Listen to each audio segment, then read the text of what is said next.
You begin as a single egg standing upright in a wax cell, glued to the floor like a tiny grain of rice. The comb around you is warm, sweet, and alive. Even through your shell you feel vibration, wings fanning, feet tapping, bodies brushing past. The hive is darkness packed with purpose. A city built from honey geometry that never truly rests. You are 3 days old now, and you hatch into a larva, soft and pale, curled like a comma. Nurses lean over you and drip food into your mouth. At first it is rich and milky. Then it becomes a paste of pollen and nectar. You do not crawl far. You eat, you grow, you shed your skin, you eat again. Your whole universe is the wax wall. The heat held steady by thousands of living heaters. And the constant scent of your sisters. Danger exists even here. A chilled corner can slow you. A sickness can spread fast in a city this dense. You are 9 days old now. And the cell is capped. Air is thin. Light is gone. You spin a cocoon and become a pupa, rearranging yourself into a creature with legs, wings, antennae, and a sting you will almost never want to use. Outside your cell, the colony roars on. Honey is dried into stores. Wax is built. Brood is warmed. Guards test every scent at the door. You are being assembled for a job you did not choose. You are 21 days old now, and you chew through the wax cap and step into the hive. You are a worker bee, a female built for labor, not for mating. Your body is small, about the length of a fingernail, banded in gold and dark brown. Fine hairs cover you like soft velvet, ready to catch pollen. Your eyes are compound, tuned for motion, and your antennae read the world and smell: warm wax, sharp propolis, damp pollen, sweet nectar, and the queen's perfume, a rule written in air.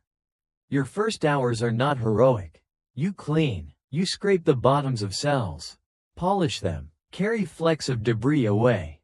In a crowded hive, dirt is a threat, so is sickness, so are intruders that arrive small, mites that cling, beetle larvae that hide, wax moth eggs that wait. You learn to groom yourself and your sisters, to bite and tug at anything that does not belong. In your world, defense often looks like relentless housekeeping. You are 26 days old now, and your head glands swell. You become a nurse. Larvae gape in their cells like tiny mouths in a row of cradles. You lean in and feed them, then turn and feed the next, until your legs ache and your mind runs on rhythm alone. The nursery smells like warm bread and damp pollen. You do not raise your own young. You raise everybody's, because you will never lay fertilized eggs. The colony is your family and your contract, and it keeps taking payments. You are 32 days old now, and wax scales bloom from your belly. You chew them into a soft paste and shape them into hexagons with other builders. You hang in chains, bodies linked, measuring space with legs and instinct. You seal cracks with propolis that smells like tree resin and medicine. The comb grows outward, perfect and relentless. Every cell is a room for food, a room for babies, a room for the future that will not include your name. Then you see the queen up close. She is longer, darker, and calm in a way that feels almost unfair. Attendants lick and groom her as she lays eggs with steady focus. One cell after another, as if she is writing tomorrow into wax. Her scent presses on you like gravity. It tells you that your labor matters and your body is replaceable. The irony is that both statements are true. You are 37 days old now, and you work the pantry. Foragers return with nectar in their honey stomachs and offer it mouth to mouth. You take it and pass it along. Others spread it thin in cells and fan it with wings until water evaporates and it becomes honey. Sometimes you join the fanning line, wings beating until your muscles burn. Because the hive must stay cool enough to survive and dry enough to store food. Your wings are not for elegance. They are for climate control. You are 41 days old now, and older workers push you toward the entrance. You step into daylight and the sun hits your eyes like a loud sound. The outside world is enormous, full of wind and color.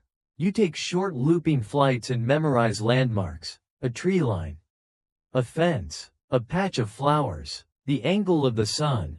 You learn to navigate by light patterns in the sky and by smell trails that stitch the landscape together. Home is not comfort. Home is coordinates. You are 44 days old now, and you become a forager. This is the stage where your life turns from non-stop work into non-stop work with predators included. You fly to blossoms and drink nectar with a tongue like a straw. Pollen dust clings to your hairs, and you comb it into baskets on your hind legs, packing it into heavy pellets. Loaded, you are slower. A spider web can trap you. A dragonfly can take you from midair. A bird can wait by a flower patch and snatch you as you land. Even a sudden gust can knock you into grass like a fallen leaf. Sometimes you find a field that feels like a miracle. Clover heads glow pale pink. Wildflowers open like small cups of sugar. You drink until your honey stomach is full. Then you race home, because you carry a meal for thousands. Inside the hive you dance on the comb, wagging your abdomen to show distance and direction. Your dance is a map written in movement. Sisters follow it without questions. Because hunger is persuasive. You begin to notice another kind of danger. The world can taste wrong. Nectar from certain places has a bitter edge that makes your antennae twitch. You hesitate. Then you gather anyway. Because your instructions are simple and your colony needs calories. Back home, some workers stumble, confused, their coordination briefly broken. Others keep fanning and feeding as if denial is a tool. The hive survives by adapting. And you survive by doing your task even when the task feels like a gamble. Enemies also attack the entrance.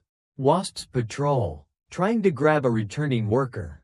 Hornets can hover boldly, picking off bees one by one. Guards meet them with snapping jaws and vibrating warning. Sometimes you join the defense, grappling in a tight knot of bodies. You carry a barbed sting, but it is a last resort, because using it can tear you. The colony does not celebrate sacrifice. It simply continues. You are 55 days old now, and your wings show wear. The edges fray like thin paper. You still fly, but you feel every gust. When rain comes, it pounds leaves and makes flowers heavy. You cling under a petal, shivering, waiting, because your wings cannot work when they are soaked. Time drains away, and time is food. When the sun returns, you fly hard to catch up, pushing your muscles until the air itself seems to vibrate with effort. You are 62 days old now, and you are old for a summer worker. Your body is lighter, your joints feel stiff, and your flights become shorter. You know the safest routes and the most reliable patches. But knowledge cannot repair a wing. You return to the hive more often to unload smaller amounts, trying to be useful in any way you can. Inside, younger workers rush past you, glossy and fast. They do not look at you long, not because they are cruel, but because the hive cannot slow down for sentiment. One day the colony's mood changes. The hum rises, urgent and crowded. Bees cluster near the entrance, and the air tastes like decision. The hive is preparing to split, to swarm, to bet on a new home. You help pack honey into bodies, feed larvae, build where you are needed. You do not get to vote. The colony moves like weather, and you are a drop in it. You are 68 days old now, and your flights fail more often. You step outside and the sun feels softer, as if the season is turning. You crawl on the warm wood near the entrance and pause. Your wings fold, not in triumph but in tiredness. Your end is not dramatic. A worker bee often dies away from the hive, because leaving keeps the nest cleaner, and because there is no space for funerals in a city this busy. Sometimes a predator takes you. Sometimes cold does. Sometimes you simply run out of strength after running on sugar and duty for too long.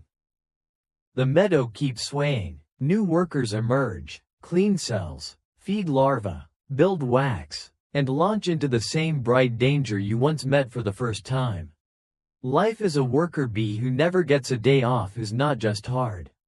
It is relentlessly ironic. You are born to serve a city that never sleeps. And the closest thing to rest you ever earn is finally becoming still while the hive keeps humming without you.